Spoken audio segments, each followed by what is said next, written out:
fellow collectors, and welcome to Long's Toys. Today we are taking a look at Core Class STEELJAW from the Transformers Studio Series 86 line from Hasbro. So as you can see, we have another cassette for Blaster here in STEELJAW, and at this point I think we're just missing Ram Horn. You can also see that one of the large speaker hands for Blaster is included.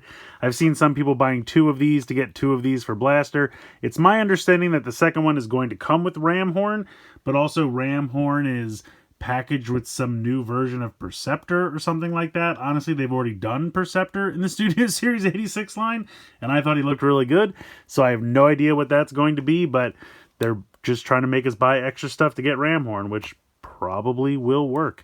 In any case, you can see he's very tiny, really stretching what we call a core class, but he does have some accessories inside here. You can see the little plastic, or I guess tissue paper bag, and then, of course, that speaker hand. So some nice artwork of Core Class STEELJAW over here on this side. And, of course, on the flap up here, you can see the scene where Blaster was in that chair in the communications tower. So they've replicated that there, which looks pretty cool. Same artwork of STEELJAW on this side. And then over here on the back, we have some nice product shots of STEELJAW in the cassette mode, as well as attaching the giant speaker to his back, which apparently is also a possibility. So we'll see. And then not really much going on down here on the bottom. So I'm going to go ahead and get STEELJAW out of the packaging here, and we'll take a closer look. Okay, so here is everything you get in the set. You get STEELJAW here in cassette mode. Doesn't really like to stand. You get this large, speaker dish piece that is meant to fit over Blaster's hand, but can also attach to STEELJAW. We'll get to that in a moment. You have this little back piece, which is used to connect to the speaker. And then you have this more traditional back piece here for STEELJAW with the wings. And the wings can move around. I think you can actually pop them off. Yeah, you can. They just peg into the side. So very simple there. But they did come attached in the package for mine. It has a little tail here as well. So we will get to this stuff in a little bit. But taking a look at STEELJAW, he's okay. I do appreciate that they painted these pieces because that's going to be the side of the head. For STEELJAW in Lion mode, and the Autobot symbol looks pretty good. But then in cassette mode, it kind of suffers because, they painted like 2/3 of it. Why couldn't they just paint this last little bit gray as well to complete the look of the cassette? Like, you have the tape inside here. That's a decent paint job. That's good. Literally all they would have had to do is paint that one as well to complete it, and they just didn't, which is weird to me. Especially considering this is the price of a core class, and this guy's super tiny, even with the accessories. Not a traditional core class. But anyway, here's the cassette mode. So we'll do the transformation first, and then we'll address the problem that I know everyone already knows about. But transformation is pretty simple. You're going to start here and have these two heads, or I should say two halves of the lion head, which will pop out to about there. They kind of have a natural stopping point. So you will pop those out like so, and then you'll bring these up and sandwich them together. And there is your lion head. At this point, you will rotate this section up like this to about there. And then you just have to fold out the legs. So it's kind of annoying the way this works. You need to bring the legs down like this, and then fold out the other legs, which is easy enough. And then these gun pieces, you have to kind of lift them up because there's a little tab that stops them and kind of keeps them with the legs. So kind of lift it away a little bit to clear that. And I'm not really showing it that well, so I apologize. But you kind of have to lift these away, and then they can kind of get past the little tab there that keeps them in place, and then they'll swing up. So here is STEELJAW without any of the accessories in the Lion mode. So you can see little lackluster there, but luckily we do have this piece that we can pop on here. Now there is this tab here that I feel like really doesn't need to be there, but it makes attaching this a little difficult, but it gets on there. And then here is your little guy in Lion mode. I think it actually looks pretty good. I mean, in the cartoon, he always did have this giant main piece, which obviously they couldn't really replicate with the original toy, and so they've done that here. You can see they kind of slope inward. The head attaches pretty well. I think the paint on the lion head looks pretty good. The eyes are nicely painted. Inside of the mouth, the teeth, the Autobot symbol. That little bit of gray on each side is nice. The little guns work. You have the little wings, the little tail. Overall, I mean, I think he does look pretty good in the Lion mode. I can't really complain with that. Now, the other feature, again, if we take this piece off, they have this other little piece here that you pop on instead. And again, that little tab kind of gets in the way. But so now you have this piece, which I mean has some more guns. Although where those guns are positioned, they're just going to shoot into the back of his head. So that's kind of a bummer. Also, apparently this piece moves side to side, which is a little weird. And I'm not really sure why it does that, but you can see the pin right there. And that kind of moves that. I didn't really go over articulation. There's not really a ton. You can really just kind of move the legs a little bit. I guess technically you can move the head down if you want because of the way of the transformation, but yeah, this isn't really one that I would say you're buying this for articulation. You're buying it just to have a little lion friend. But anyway, back to the second piece. There is a little tab right there, and there's a little tab slot under there. So you can just tab this on to the back like that. And it kind of meets the contour. I haven't pushed it down all the way, but you get the idea. Like this kind of meets the contour of the speaker, which I think is kind of nice. But I don't know. That's just kind of weird. I don't need it to do that. I assume they just felt like, well, it comes with it. So in case you bought this and don't have Blaster, they wanted you to be able to use this. But I think that looks kind of dumb. And so I will honestly probably never use this piece again. And pop that off and just pop this one back on because that's how he looks good. So yeah, as a little Steeljaw companion, I think he does look good. So of course I have to do a little group shot here with Blaster and Eject. And again, I think he scales well with Eject. I think he scales well with Blaster. I think all of this looks really good. As far as the little, accessory speaker piece, it's very simple. You can see that there's kind of this little tab on Blaster's back of his hand, and that just slots onto this little indentation right there. So you literally just slide this on, and there you go. You have the speaker on the arm, and it's pretty seamless, and it works pretty well. I think he did this twice, 3 times max during the series, but you can recreate it now. And like I said, I think the other one will come with ram horn whenever that happens. I am kind of bummed. I didn't want to rebuy Studio Series 86 Blaster because I'm perfectly happy with the Blaster we got in Kingdom, which is the one that I have here. The only difference was I think the feet were gray and this window was not translucent. It was painted. It looked a little sharper, but really the version of Eject that came with Studio Series 86 Blaster was the one I wanted because I don't know why they did these in translucent plastic. Other than they knew they were going to re-release it and they were going to paint him really well, and that was going to be the reason to rebuy Blaster. We know how Hasbro does this. So they were hoping that as good as Eject looked in that set, it was going to force you to rebuy Studio Series 86 Blaster, even though, in my opinion, this one is perfectly good. I'm hoping, because this is something else they would do, once they're certain enough people have double bought Studio Series 86 Blaster, they'll re-release these as core class. Because there's no way for them to get out a really nicely painted Rewind, because there's not really another version of Blaster they can release unless they try to do a Studio Series twin cast, which makes no sense. So I'm hoping once they feel like they've suckered enough people with that, they'll just go ahead and release these as core class to then finally make more money off the people that held off. We'll see what happens, but I feel like that's something Hasbro would do. So, in any case, here is Eject in the translucent plastic, which is okay. I still don't love it, but what am I going to do? This is my Eject for now. And I think Steeljaw, works well in terms of scale and having them be companions together.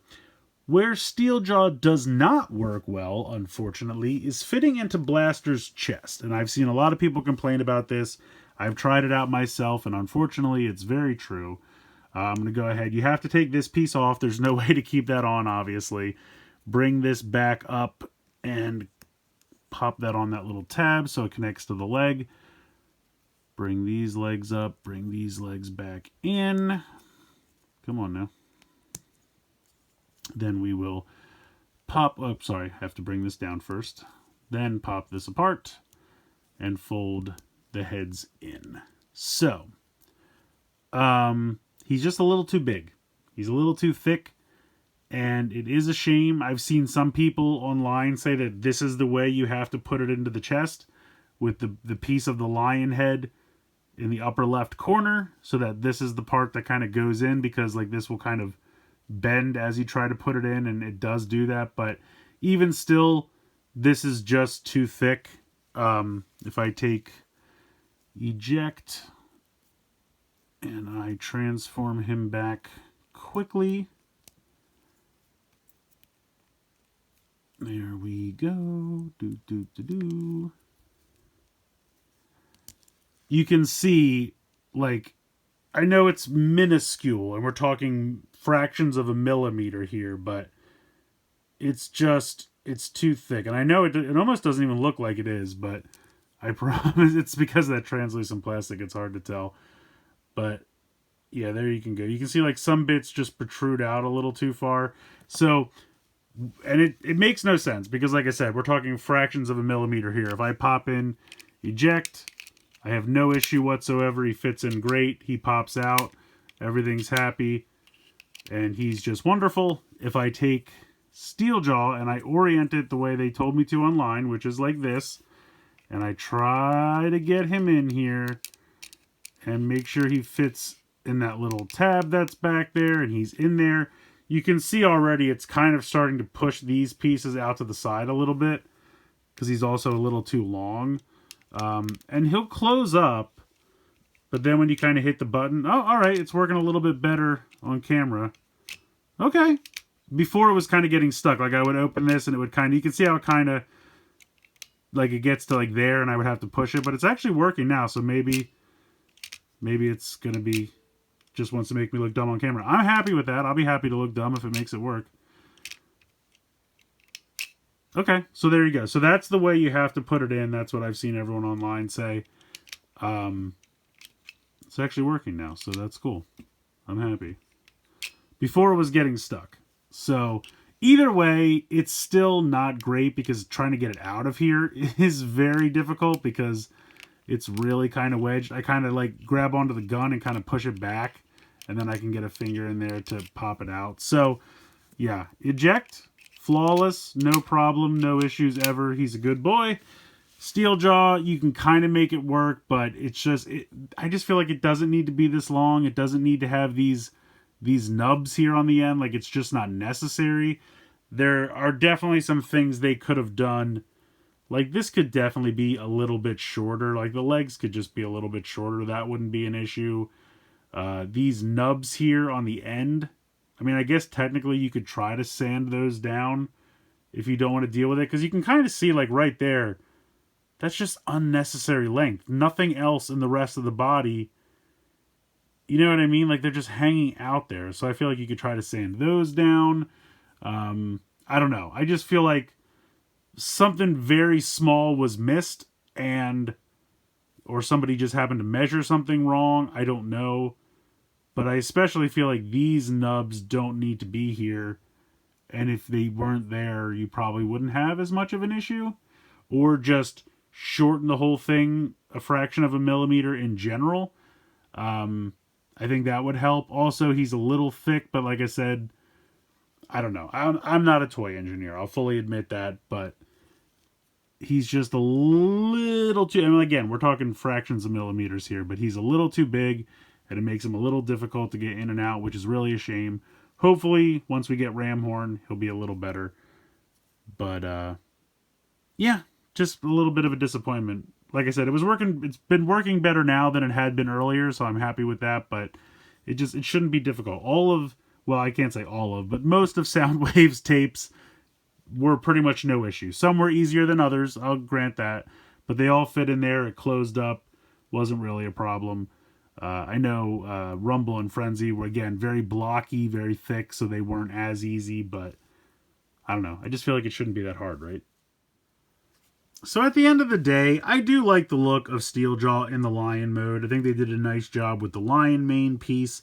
That was something that they couldn't really pull off with the original toy. You still have to attach extra pieces just like the original toy. It would have been nice if they could have completely self-contained, transformed it like they did with Ravage and Laserbeak. But I'm not that upset about that at the end of the day, because to just kind of put this guy on your shelf, I do think he looks pretty good.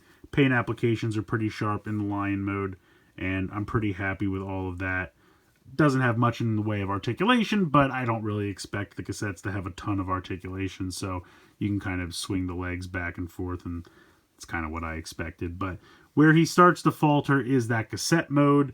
Having the piece down here, which you can see it in here now, like, why would they paint 2/3 of it? They painted the one, turn piece, the spool here, but not the other piece for the cassette, and that just doesn't make sense to me, because it kind of needs that, and I think it would really look a lot better if it had that, and I don't know why. I mean, I guess they prioritize the Lion mode paint applications, which ultimately I agree that is what I would do as well, but with how small this is for a core class price point, I understand they have the other accessories, but even still, you couldn't spring for just one more paint application, one more dollop of gray paint there. That's all I'm asking for. I don't really need it anywhere else.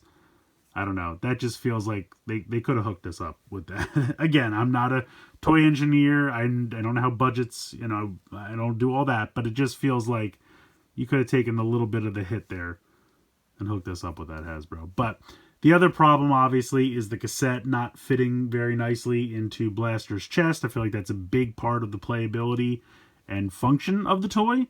And it works kind of if you orient, get the right orientation just right, and if it doesn't stretch the chest too much. So again, that's just something that I feel like shave off a small fraction of a millimeter. I showed those pieces in the legs that kind of extend up right here, and I guess they thought they were needed like to click. I guess that must be what stops the legs from going any further, but I would rather the legs just spin 180 and not have those pieces make it difficult to fit into the chest. That's just me. Maybe other people really like having the legs stop like that. I don't think it's necessary. So again, he's neat in the Lion. Like, if you just want a cool STEELJAW Lion mode to put on your shelf next to Blaster, I think he fits the bill. I think he'll get it done, and I think he looks good. But if you're looking for that playability of being able to store him in Blaster's chest, unfortunately, I would not leave STEELJAW in cassette mode in Blaster's chest for a prolonged period of time. Like, I can leave Eject in there all day for months and there's no issue. I would not leave STEELJAW for months, because I think it would, irrevocably warp his chest and probably cause problems down the line. Although maybe that's what they're hoping for, so you buy Studio Series 86 Blaster. Wouldn't put it past them. In any case, he's not perfect. He's got flaws. I'm still pretty happy with him. But he is tiny, and he could be cheaper. But that's where we're at these days. So let me know what you guys think in the comments below. Please like, share, and subscribe. Hope you enjoyed the video. And as always, thanks so much for watching.